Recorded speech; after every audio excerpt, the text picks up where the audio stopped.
레리강 여러분 안녕하세요. 영화수입니다. 유튜브를 통한 동성애자의 성매매 광고가 기승을 부리고 있습니다. 그중 한 경우 살펴봅니다. 트랜스젠더 슈이멜 세희라는 인물입니다. 슈멜은 트랜스젠더 중에 남성의 성기니까 소변 보는 곳이죠. 쉽게 말하면 거기는 그대로 유지합니다. 쉽게 말하면은 음경과 음낭은 그대로 유지하고 있어요. 그런데 여성의 유방을 수술로 부착해서 여성용 유방을 만들기가 쉽잖아요. 그렇게 해서 여성용 유방을 만들어서 부착한 동성애자를 지칭합니다. 그러니까 딱 보면 위에는 여자 같겠죠. 여성용 유방을 실리콘 같은 것을 넣어서 만들었으니까. 그런데 아래쪽을 보면은 그냥 남자입니다. 남성의 성기가 그대로 부착되어 있습니다. 이런 사람을 슈이멜이라고 그러고 트랜스젠더 중에 한 분파이고 당연히 동성애자입니다. 소개글의 바이는 양성애자라는 뜻입니다. 지역 일치할 때만 카톡 땡땡땡으로 연락하라고 성매매 연락처를 남겼는데 혹시 시청 후 호기심에 시청자께서 연락하실까봐 모자이크 처리했습니다. 연령층도 되게 다양하고 직업군도 다양해요. 제가 머무르고 있는 곳에 오셔가지고 따로 방을 잡으면 제가 찾아가는 방식이에요. 물론 꼭 텔에서 만나야 되는 건 아니에요. 몇몇 분들은 가볍게 근처에서 식사나 차 정도 마시고 놀다가 다음을 기약하는 경우도 있어요. 그리고 정확히 통계를 낸 건 아니지만 대략 일주일에 한두 번 정도 만났던 것 같고 지방보다는 수도권에서 많이 만났던 것 같아요. 보통 남녀 두 분이 모두 저한테 만족할 경우 지속적으로 만나게 되더라고요. 그런 분들이 또 많아지니까 관계 유무를 떠나가지고 좋은 사람들과 즐겁게 놀다 보니까 너무 좋더라고요. 자, 그럼 이제 어떻게 진행되나요? 라는 질문인데 대부분 키스, 애무, 삽입 순으로 이어지는데 취향에 따라 가지고 SM 요소나 패티시 요소가 추가되기도 해요. 가끔 또 센 분들을 만나면 차나 샌드위치, 역삽이 진행되기도 하는데 더 특이했던 경험도 많지만 이런 거는 나중에 썰을 풀도록 할게요. 주말 즐겁게 보내시고요. 이번 주를 끝으로 이제 경상도를 떠나게 됐어요. 전라도를 갈 것 같은데 전라도에 가서도 또 재밌는 이야기 많이 해볼게요.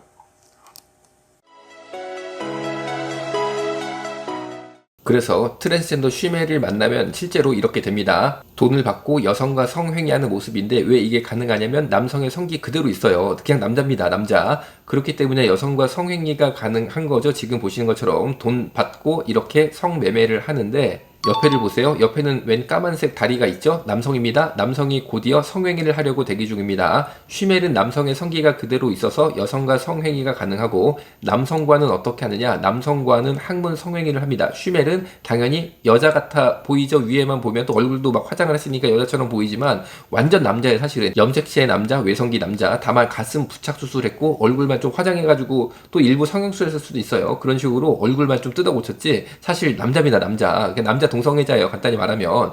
그래서 남성과는 남자끼리 항문 성행위를 합니다. 즉 슈멜이 옆에 있는 까만 바지 남자한테는 자신의 항문을 제공하는 그런 역할을 하니까 여성이랑 일단 뭐라고 할까요? 남녀 간의 그런 행위를 한 다음에 옆에 남성과는 곧 이어서 항문 성행위, 동성애를 하는 거죠. 트젠 세이와 성행위를 함께 하는 여성들 사진도 SNS에 공개했는데 너무 착하고 너무 이쁘고 사랑스러운 성향 언니 동생들. 섭은 서브미션의 줄임말로 가학적, 피학적 성행위자 중 두들겨 맞으면서 성행위하는 것을 좋아하는 피학적 성향의 사람이라는 뜻입니다. 우리 조만간 봅세당이라고 답글을 남긴 사람이 확인이 됩니다. 그리고 마음에 들어요에 70명이 눌렀습니다. 실로 우려되는 상황입니다. 서울 2대1은 2대1로 성행위 할 사람을 모집하는 성매매 광고로 보이는데 해당 여성 얼굴 다 공개하였습니다. 아마 이 여성도 일반 여성이 아니라 트랜스젠더일 가능성이 높다는 것이 제 의견입니다. 리트윗 7개 그리고 마음에 들어요에 148명이 눌렀습니다. 실로 우려돼요. 왜냐면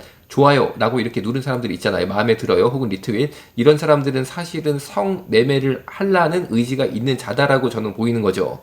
기사 봅니다. 세계적 인권단체 국내 엠네스티, 이하 엠네스티입니다. 아일랜드에서 대의원 총회를 열고 성매매 관련자를 처벌 대상에서 전면 제외한다는 결정. 비범죄화죠. 비범죄화. 성매매 관련자들을 처벌하면 안 된다. 비범죄화해야 된다를 통과시켰습니다. 성매매는 비범죄화돼야 된다. 이런 이야기 하는 단체는 주로 UN 아시죠? 국제연합. 그런데 엠네스티도 동참했어요. 이에 대해 얼굴 다 공개하고 나는 트랜스젠더 성매매 노동자라고 트랜스젠더 루시엔 씨가 성매매 비범죄화를 환영한다면서 오마이뉴스에 인터뷰를 했습니다. 현재 성매매 자체가 불법인 한국에서 비범죄화가 된다면 어떤 것이 달라질 수 있느냐? 라는 질문에 이렇게 답을 해요. 여러모로 좋아질 것이다. 여러모로 좋아진대네요. 지금까지 아까 제가 앞에서 보신 트랜스젠더 성매매 현장 보셨잖아요. 이 사람들이 남자 여자 손님 막 받아요. 막 받아가지고 같은 방에서 여자랑 성행위 한 다음에 남자랑 바라고. 왜 그러냐면은 우리 성경에서 말하는 악한 영이 역사한다라고 밖에 저는 표현을 못 하겠거든요. 왜냐면은 남이 하는 거를 보고 싶어 한다는 거예요. 남이 하는 거를. 남자는 기다리면서 여자랑 이 트랜스젠더랑 성행위 하는 것을 보면서 막 뭐 좋은 거죠. 자기 혼자. 그리고 이 여자도 자기가 트랜스젠더랑 성행위를 하면서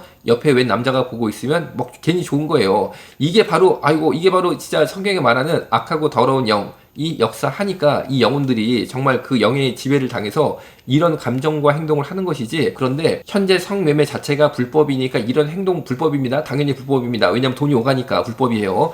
그런데 성매매 자체가 불법인 한국에서 성매매 비범죄화가 된다면 어떤 것이 달라질 수 있냐라고 트랜스젠더 성매매하는 노동자라고 본인을 표현합니다만 참 노동자를 이런데 참 붙이면 전 안 될 것 같거든요. 어쨌든 본인은 트랜스젠더 성매매 노동자라고 표현하는 트랜스젠더 루시엔 씨가 떳떳하게 인터뷰를 하고 답을 했습니다. 어떻게 답을 했냐면 여러모로 좋아질 것이다. 여러모로 좋아지겠죠. 공개 광고도 할 수 있고 뭐 그런 행위에 대해서 아주 떳떳하게 그냥 확확 할 수 있으니까 여러모로 좋아질 것이죠. 그런데 그 다음 답이 조금 이제 제가 예상치 못한 답이 나왔어요.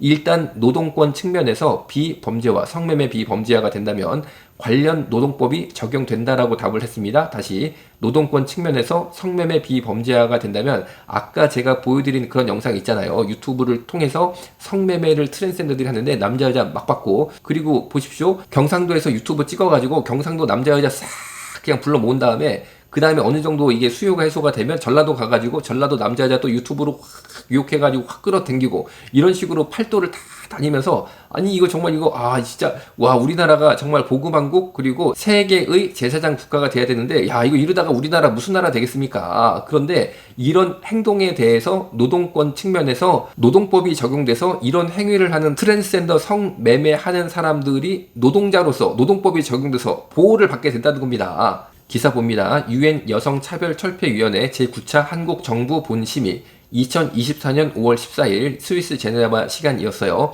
UN 제네바 사무소에서 여성차별철폐위원회의 제9차 한국 정부 본심의가 진행되었다. 웬 UN이 제네바 사무소 본부죠. UN 본부에서 여성차별철폐위원회라는 데가 있는데 한국 정부 불러다가 심의를 해요. 아니 우리가 참 무슨 뭐 제국주의도 아니고 왜 우리가 UN 제네바 사무소까지 한국 정부가 끌려가다시피 해가지고 왜 우리가 심의를 받아야 되는지는 사실 저는 잘 이해가 안 되지만 당시 한국 정부 대표단으로 김기남 여성가족부 기획조정실장을 필두로 하여 여성가족부, 고용노동부, 법무부, 보건복지부, 외교부 등이 참여하였습니다. UN 여성차별철폐위원회 위원은 성매매 여성이 피해자로 인지되지 않고 처벌되는 문제를 지적하고 그동안 UN 여성차별철폐위원회가 지속적으로 성매매 여성의 비범죄화를 권고해 왔으나 한국 정부가 이행하고 있지 않은 상황을 지적했습니다. 다시 그동안 UN 여성차별철폐위원회가 지속적으로 성매매 여성의 비범죄화를 권고해 왔으나 한국 정부가 이를 이행하고 있지 않은 사항을 지적했습니다.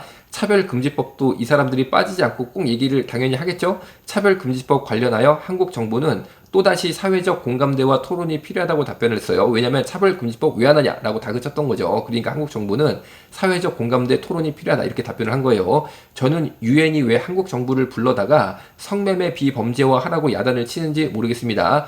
물론 UN은 차별금지법을 제정하라라고 한국 정부를 야단치고 있는데 UN 제네바 사무소까지 한국 정부를 불러다가 아니 이거 너무 우리 자존심 상하지 않습니까? 왜 우리가 그렇게 끌려가야 됩니까? 우리 공무원들이 우리 한국 정부가 하여튼 성매매 비범죄하라라고 야단 맞고 왔고 차별금지법 제정하라라고 야단 맞고 왔어요.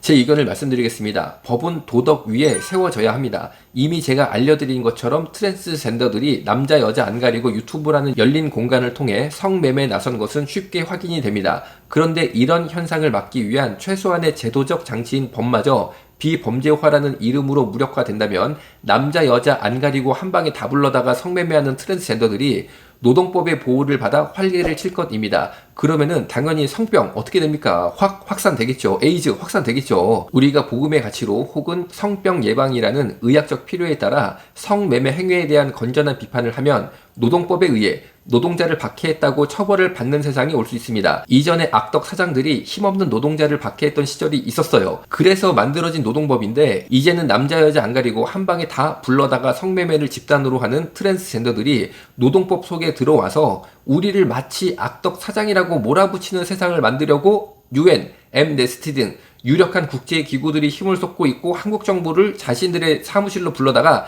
야단을 막 치고 있어요. 성매매 비범죄화해라. 그럼 여러분, 아유 어떡합니까? 유튜브를 통해서 이미 트랜스젠더들의 이런 성매매는 아주 그냥 활개를 치고 있는데 비범죄화까지 유엔의 요구에 따라 엠네스티의 요구에 따라 한국 정부가 막 시달리다가 결국 할게요 해가지고 하는 순간 이 나라 어떻게 됩니까? 저는 이 나라가 거룩하고 정결한 나라가 돼야 될 줄로 믿어요. 왜냐면은 보십시오. 전 세계 제사장 역할을 할 국가는 대한민국입니다. 대한민국. 하나님의 촛대가 이리 오고 있어요.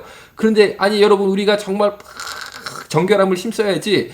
아니 여러분 우리가 정말로 이 음란한 나라 혹은 타락한 나라가 돼서야 하나님의 복을 주시겠습니까? 제사장 나라 만들어 주시겠습니까? 여러분 우리나라를 위해서 꼭 기도해 주시고 유엔이 무슨 옛날에 청나라가 조선정부 불러다가 야단치는 것처럼 성매매 비범죄화해라 차별금지법 만들어라 그거 정말 저는 용납 못하겠으니까 주여 역사하여 주옵소서. 한국이 유엔을 두려워하고 엠네스티 등 유력한 국제기구들을 두려워하는 것이 아니라 오직 하나님 말씀을 두려워하게 하여 주옵소서. 예수님을 두려워하게 주옵소서. 오늘 여기서 마치겠습니다.